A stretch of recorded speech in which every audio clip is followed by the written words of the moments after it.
All right, welcome everyone to basically the announcement of Tesla Energy. All right. So what I'm going to talk about tonight is about a fundamental transformation of how the world works, about how energy is delivered across the Earth. This is how it is today. It's pretty bad.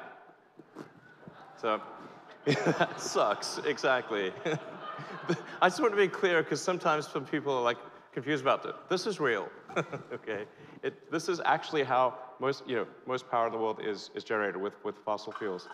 And if you look at the curve, that's a famous curve, the Keeling curve, which shows the growth in CO2 concentration in the atmosphere. And every year it ratchets up. It gets higher and higher. And if we do nothing, that's where it's headed, to levels that we don't even see in the fossil record. So this is. Well, I think we collectively should do something about this, and not try to win the Darwin Award. For us and a lot of other creatures too. So the way the grid works today is this: you've got coal, you've got natural gas, nuclear, hydro, and then wind and solar, but not enough wind and solar, obviously. So that's sort of the grid typically in most countries. And then you'll know something, which is that there's quite a big difference in peak to trough usage. So the peak usage is typically at least twice the trough usage. So please bear that in mind. I'm going to reference that again later in the presentation. That's an important point.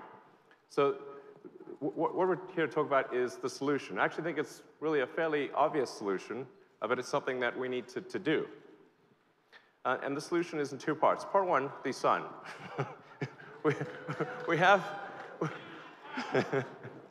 we have this handy fusion reactor in the sky called the sun. Okay? You don't have to do anything. It just works. Shows up every day and produces ridiculous amounts of power. Okay? Now, a lot of people aren't clear on how much surface area is needed to generate enough power to completely get the United States off of fossil fuels. Most people have no idea. They think that it must be some huge amount of area, like maybe you need these satellites in space and like space solar power. If anyone should be in favor of space solar power, it should be me. But this is completely unnecessary because actually very little land is needed to get rid of all fossil fuel electricity generation in the United States. That blue square there is the land area that's needed to transition the United States to a zero carbon electricity situation. It's really not much. And most of that area is going to be in rooftops. So you won't need to disturb land, you won't need to find new areas. It's mostly just going to be on the roofs of existing homes and buildings. So I really think that image is an important one to bear in mind when people are thinking about solar power. Like, how much will it take? Is it going to take some enormous amount? No, it's just that blue square. Okay. Blue square. Now, the obvious problem with solar power is that the sun does not shine at night. So I think most people are aware of this. So this problem needs to be solved. We need to store the energy that is generated during the day so that you can use it at night. And also, even during the day, the energy generation varies. There's a lot more energy generated in the middle of the day than at dawn or dusk. So it's very important to smooth out that energy generation and retain enough so that you can use it at night. So now, what you may not have noticed in that earlier slide where I showed the blue square was that there was one red pixel. Okay, in the blue square was a red pixel. Now it's zoomed in so you can see that red pixel. That is the size of the batteries needed to transition all of the United States to being solar with batteries. Okay, it is a very tiny amount. Okay. 1 pixel, just remember that. 1 pixel is the size of the batteries needed for the United States to have no fossil fuel generated electricity. This is no room at all. So not a problem for solar or batteries. Now, the issue with existing batteries is that they suck, okay? They're really horrible. They look like that. They're expensive, they're unreliable, they're sort of stinky, ugly, bad in every way, very expensive. You have to get some sort of, you need to combine multiple systems. There's not one integrated place you can go and buy a battery that just works, which is what people really want to buy. So we have to come up with a solution. That's the missing piece. That's the thing that's needed to have a proper transition to a sustainable energy world. So the missing piece is what we're going to show you tonight.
All right.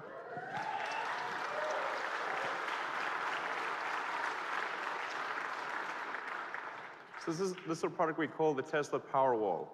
And if you look back against that wall, you'll see a whole bunch of them as well in different colors. So you can pick your favorite color, and it looks like a beautiful sculpture on the wall. So it's very important. I mean, I want to point out a few things that are very important about this. The fact that it's wall-mounted is vital, because it means you don't need to have a battery room. Okay, you don't have to have some room filled with nasty batteries. It means that a normal household can mount this on their garage or on the outside wall of their house, and it doesn't take up any room. I mean, it's flat against the wall. It has all of the integrated safety systems, the thermal controls, the DC to DC converter. It's designed to work very well with solar systems right out of the box. And it addresses all the needs. If you're thinking about sort of buying a battery, what does this provide you? Well, it gives you peace of mind. So if there's a cut in the utilities, you're always going to have power, particularly if you're in a place that's very cold. Now you don't have to worry about being out of power if there's an ice storm. You can actually go, if you want, completely off-grid. You can take your solar panels, charge the battery packs, and that's all you use. So it gives you safety, security, and it gives you a complete and affordable solution. And the cost of this is $3,500.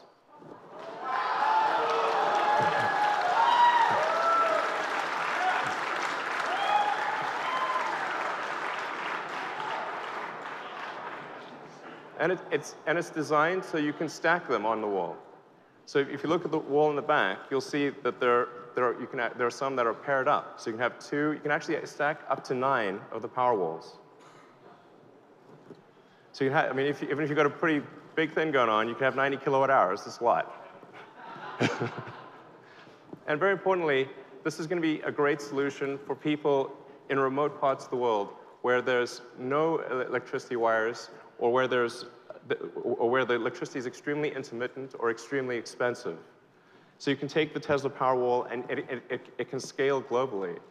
And in fact, I think what we'll see is something similar to what happened with the cell phones versus landlines, where the cell phones actually leapfrogged the landlines, and there wasn't a need to put landlines in a lot of countries or in remote locations. So people in a remote village or an island somewhere can take solar panels, combine it with the Tesla Powerwall, and never have to worry about having electricity lines. And I think this is going to be great. Having electricity lines are not the most pretty thing in the world. So being able to just have this solution that just works wherever you are, I think is going to be incredibly helpful to people that don't have electricity today.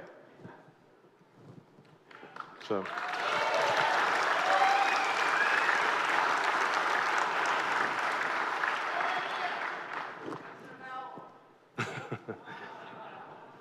So you can order the Powerwall right now on the Tesla website. Actually, go to teslaenergy.com and you can order the Powerwall right now. And we're going to start shipping in approximately 3 or 4 months.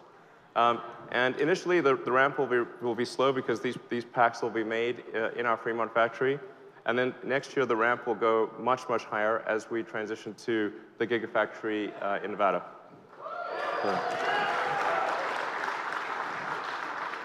So this is a good solution for homes and perhaps for some small commercial applications. But what about something that scales to much larger levels? So for that, we have something else. So we have the Power Pack.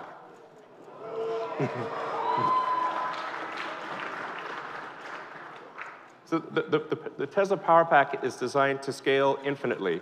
So you can literally make this into a gigawatt-hour class solution. You could go gigawatt class or higher. And in fact, we already have one utility that wants to do a 250 megawatt-hour installation just using the Power Pack. Now, I think it would be a good idea, this would be a good time to transition the power that we're using in the building to being battery powered, of course. So let's go to the camera feed let's go check out the power meter.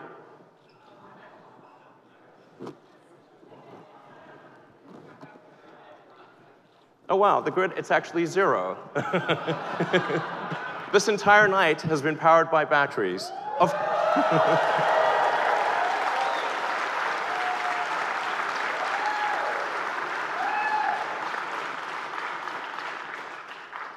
Not only that, the batteries were charged by the solar panels on the roof of this building.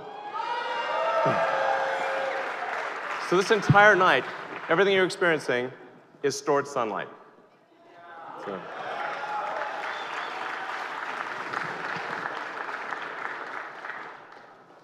So when I say scalable, I really mean scalable.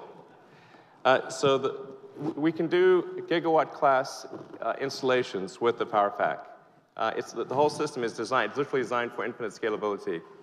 So we could power a small city like Boulder with a gigawatt-hour class pack, and we can keep going here.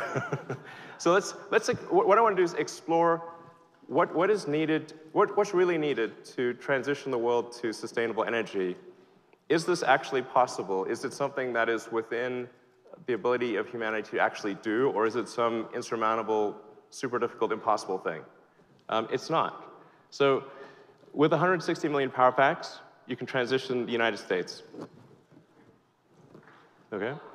With 900 million, you can transition the world. You can basically make all electricity generation in the world renewable, and primarily solar, which will be. So, and then going a little further, if you wanted to transition all transport and all electricity generation and all heating to renewable, you need approximately 2 billion power packs. Now that may seem like an insane number, and I'm very tempted to do the billion thing, but restrain my hand. But in order to, it's like 2 billion power packs. Is that a crazy number? Is that an impossible number? It is not, in fact. The number of cars and trucks that we have on the road is approximately 2 billion. And every 20 years approximately, that gets refreshed. There's 100 million new cars and trucks made every year.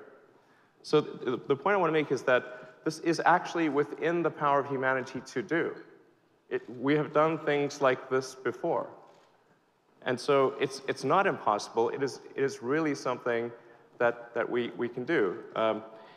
In fact, it's something that obviously we're starting to do with Gigafactory 1.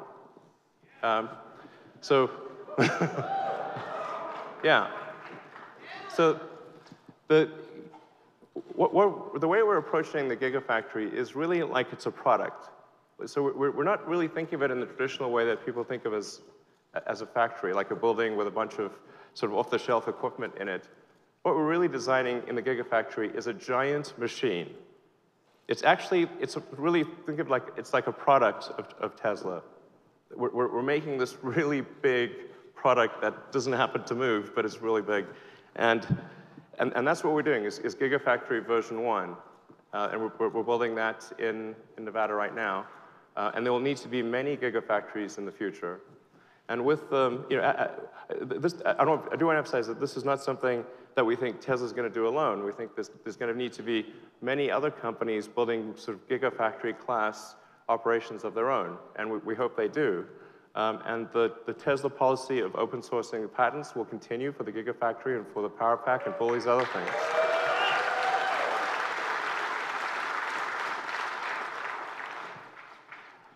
So we want to show people, most importantly, that this is possible.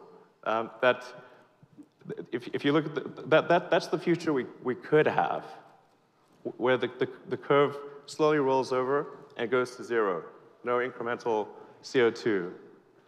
That's the future we need to have, and that's something that and the path that I've talked about, the solar panels and the batteries. It's the only path that I know that can do this, and I think it's something that we must do, and we can do, and that we will do.